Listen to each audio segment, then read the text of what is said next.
सबसे पहली बार जब मैंने ये कहानी सुनी तो जैसे आप कहे कि आपको गूज़बम्प्स हुए, मुझे भी पढ़ के और सुन के हुए थे, क्योंकि मैं बिलीव नहीं कर पा रहा था कि ये हमारे समाज में इतना बड़ा प्रॉब्लम है जिसके बारे में ना तो अभी तक कोई ऐसी किताब लिखी गई है, ना कोई फिल्म बनी है इस पर। तो हमें लगा कि ये कहानी ऑडियंस तक पहुंचनी चाहिए किसी भी मीडियम के थ्रू, भले ही वो फिल्म हो या वेब सीरीज हो। और इसीलिए लगता है मुझे कि डायरेक्टर और प्रोड्यूसर ने सोचा कि ये कहानी हम करें। तो मेरे लिए चैलेंजिंग था, बिकॉज आप लोगों ने शायद मुझे थोड़ी रोमांटिक कॉमेडी जैसी फिल्मों में देखा है, लेकिन वही करने में शायद एक एक्टर को मज़ा आता है, तो मेरे लिए भी वो चैलेंज था और मज़ा आया। आपको इस किरदार में ढलने के लिए कितना समय लगा, क्योंकि आज तक आपने चॉकलेटी बॉय का ही किरदार निभाया है, तो मतलब कितना समय लगा? जी, थोड़ी बहुत प्रिपरेशन तो हर एक्टर को लगती है हर रोल के लिए। तो मेरे लिए भी कुछ 10 दिन के करीब मैंने डायरेक्टर के साथ और कुछ लोगों के साथ, जैसे इकबाल भाई हमारे साथ हैं, इनके बारे में आप लोग जानते ही होंगे, तो इनसे बातचीत करके इनके काम के बारे में समझ के कि इनकी रोज़मर्रा की ज़िंदगी कैसी है, तो वो समझ के मुझे 10 दिन की प्रिपरेशन लगी इस रोल में बखूबी ढंग से निभाने की। लावास्ते आपने ट्रेलर देखा है तो मुझे लगता है काफ़ी कुछ समझ में आया होगा कि लावास्ते नाम क्या है।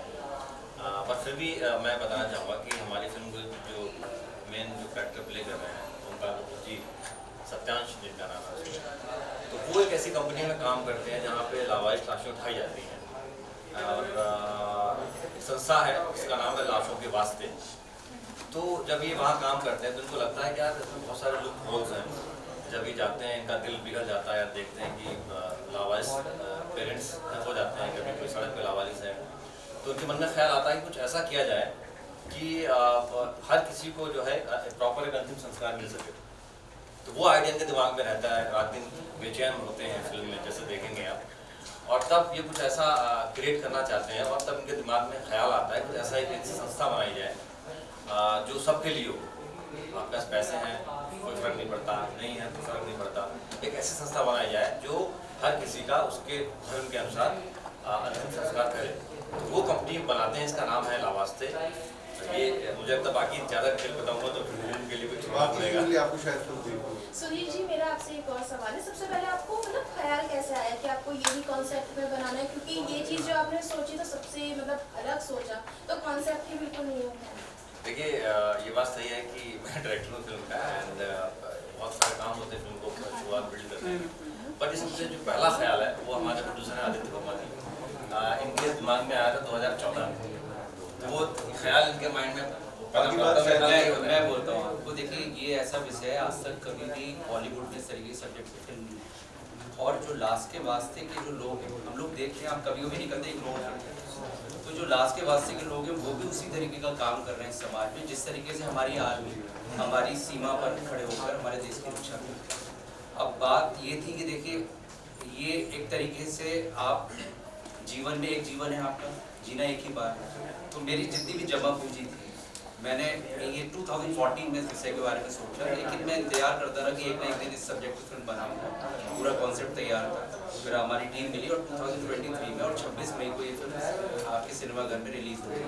और ये सब्जेक्ट ऐसा है कि इसमें सिर्फ आप ही लोग हैं, क्योंकि देखिए अगर मैं कमर्शियल फिल्म बनाता तो मैं उसको यूज़ करता, मुझे कुछ बॉक्स ऑफिस पे कलेक्शन होता। आप भी जानते हैं इस तरह की फिल्म इतनी जल्दी लोगों तक नहीं पहुंच सकती, तो उसका माध्यम सिर्फ आप ही लोग।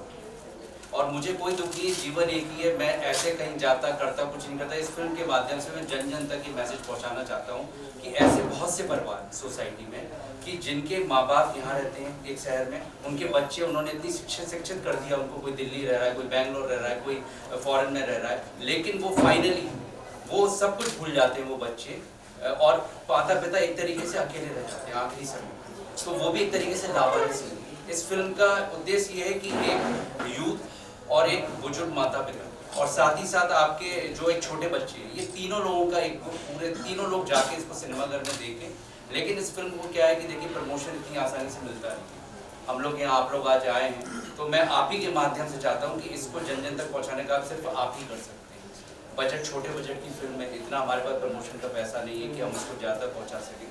तो मेरा आपसे एक निवेदन है कि बॉक्स ऑफिस पर जो भी कलेक्शन होगा संपूर्ण भारतवर्ष में, इकबाल साहब की तरह और भी बहुत संस्थाएं हैं जो लावारिस को उठाने का काम करती हैं, उन सभी को हम जो भी कलेक्शन बॉक्स ऑफिस पर होगा वो हम उसका 10% उन संस्थाओं को सहयोग करेंगे। दूसरी बात मैं ये कहना चाह रहा हूँ कि ये बीटेक एक स्टूडेंट है सत्यार्थ, उसकी कहानी है, वो एज एक बीटेक होता है तो टेक्नोलॉजी एक दिमाग तो उसका क्रिएटिव होता ही है, तो वो लास्ट के वास्ते को लवास्ते में बदल देता है और एक तरीके का स्टार्टअप है, उसमें भी बहुत सारे लोगों को रोजगार मिलता है। फिल्म जो आप देखेंगे तो बहुत इंटरेस्टिंग फिल्म है, एंटरटेनमेंट है, पूरा इमोशनल है, सोनू निगम, कैलाश खेर और आपके स्वानंद किरकिरे का संगीत है, आप टीजर ट्रेलर लॉन्च हो चुका है, आप उसको देख सकते हैं, सॉन्ग भी लॉन्च हो चुके हैं।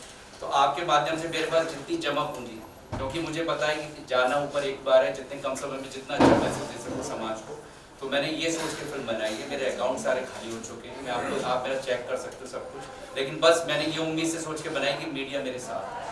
और मैं आज आपके इस माध्यम से एक और बात कहना चाहूँगा कि जितने भी प्रदेश के मुख्यमंत्री हैं, फ्राइडे को फिल्म रिलीज हो रही है 26 मई को, वो इस फिल्म को देखें। मतलब सोसाइटी को यहाँ जितने लोग बैठे हैं, मैं आपको प्रॉमिस करता हूँ जब आप थिएटर से निकलेंगे तो सबसे पहले आप अपने पेरेंट्स को फ़ोन करेंगे। बहुत लोग ऐसे जो दिल्ली में जॉब कर रहे हैं, आपके पेरेंट्स कोई बरेली में हैं, कोई रायपुर में, कोई कहीं रहे, मम्मी फ़ोन करती होंगी आपको, पिता फ़ोन करते होंगे, लेकिन आप लोग फ़ोन नहीं करते। उस फिल्म को देखने के बाद आपको यकीन हो जाएगा ये फिल्म बहुत ज़रूरत है इस समाज को। और जो घटनाएं हो रही हैं, कई पेरेंट्स जो लावारिस होते जा रहे हैं, हो सकता है इस फिल्म से देखने के बाद वो बच्चे अपने आप का व्यवहार अपना माता पिता के प्रति बदल।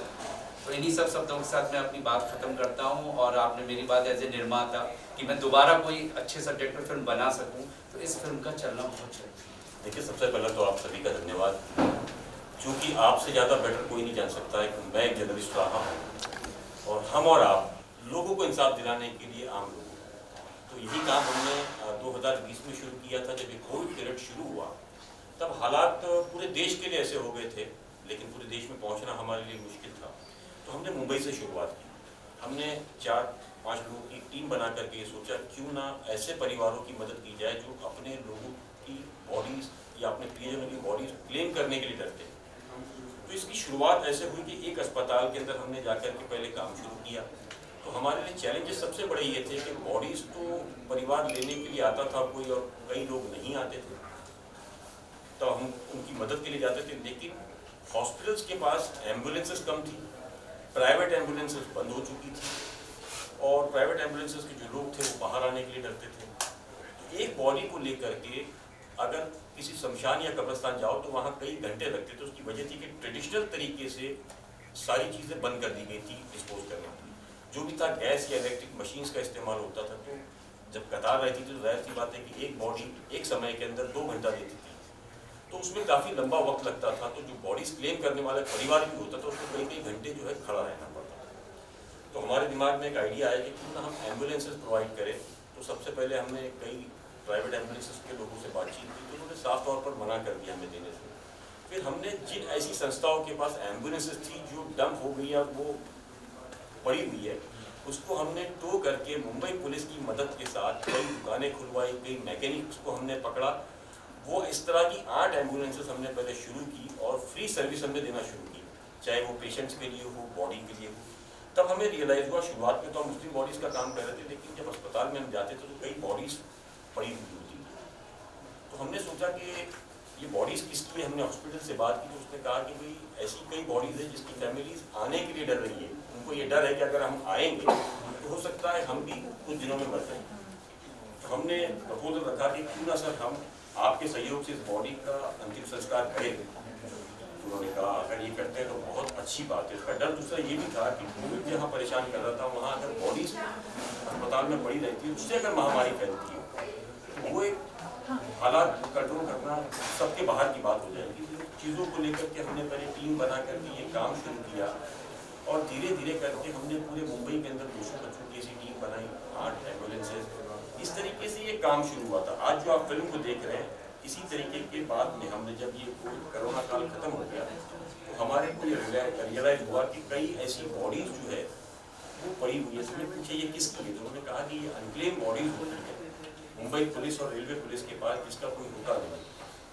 तो हमने मुंबई पुलिस के लोगों से बातचीत की, उनके आला अधिकारियों ने हम पर एक विश्वास जताया और हमको एक लेटर दिया कि क्यों ना मुंबई पुलिस के लोग जो है वो आपको सपोर्ट करेंगे।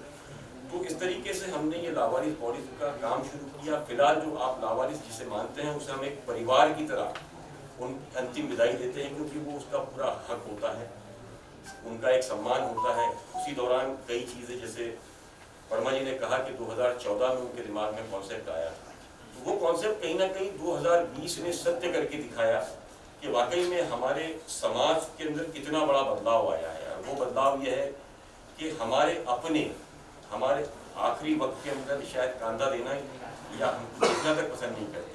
इसके अलावा फिल्म में जो चीज़ दर्शाई गई है, वर्मा जी ने कहा कि आप माता पिता को तुरंत याद करेंगे, ये बिल्कुल सही है कि ये फिल्म इतनी मैसेज देने वाली है जिसके अंदर आपको ये आइडिया लगेगा कि आपके माता पिता कितने कीमती होते हैं, किस तरह आपको बड़ा करते हैं, किस तरह आपके सपनों को बड़ा करते हैं, अपना खून पसीना जला करके। इस दौरान के वक्त के बारे में ये फिल्म है, तो ये सिर्फ कोविड के बारे में फिल्म नहीं, ये कोविड के बाद हुआ ये कि ये प्रॉब्लम जो थी ये थोड़ी सी हाईलाइट हो गई, लोगों को पता चल गया इस बारे में कि ये सिचुएशन बढ़ती जा रही है, आंकड़े बढ़ते जा रहे हैं, तो अवेयरनेस आई।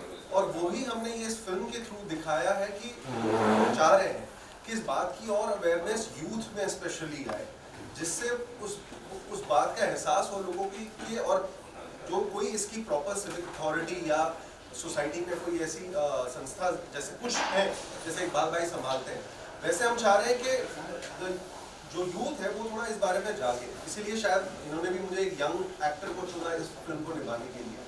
तो कोविड के से सिर्फ रिलेटेड नहीं है, लेकिन हर उस इंसान के बारे में है। और मुझे लगता है हर एक इंसान को, हम सब जो यहाँ हैं, हर इंसान को उतना हक होना चाहिए कि उसके जाने पर, इस दुनिया से जाने के बाद, उसका अंतिम संस्कार किस तरीके से होगा, वो अपनी मर्जी से चुन सके पहले।